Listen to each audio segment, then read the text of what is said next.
Hopefully this weather that we had today clearing out, making for a smoother late night for us. I think it's going to, absolutely. I mean, Metro especially right on the back edge of this thing at the moment.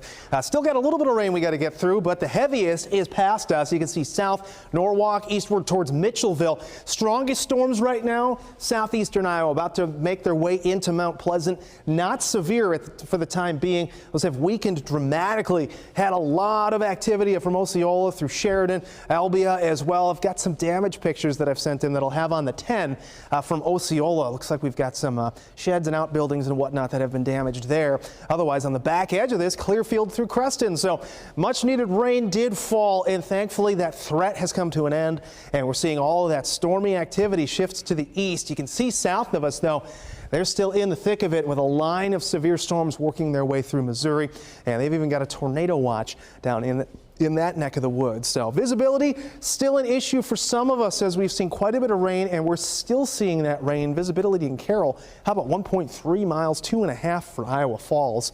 And look at the temperature drop here. Yeah, compared to this time yesterday, some of us 25 to 30 degrees colder. So fall settling itself back in here as these storms continue to push their way on out. So by midnight, we've got those on the edge of the state. Still going to deal with some scattered showers to the north, and there's portions of Minnesota, southern portion of Minnesota, in fact, upwards even into Minneapolis, that could be talking snowflakes tomorrow as this system continues to wind its way down. So it's not us yet. But I stress yet, it's the end of October. That's going to be here before you know it. Winds out of the northwest, though, going to keep us a bit cooler out there tomorrow as our temperatures struggle to make it out of the low 50s. So as far as how much more rain you can expect, heaviest by far through eastern, southeastern portions of the state to the tune of around 2/3 to 3/4 of an inch. And look at the drop into tomorrow morning, 44. We don't gain much after that. We lose the clouds, gain the sun, don't gain the warmth. We're back into the low 50s, and it's likely going to be feeling like low to mid 40s all day with the breeze that we're going to have. So as we look at the evening, these in blue here, I've got your feels like temperatures. 44 for 7 p.m., 44 for 8 p.m.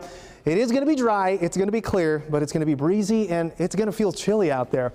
And heading into the weekend, though, we do warm up. 59 on Friday. Chances for showers return Saturday. We gain that hour of sleep and gain a few degrees as we do that into the day on Sunday. 66 for Sunday. We're close to 70 on Monday, but it is soggy for much of the weekend with that rain finally ending as it's time to vote.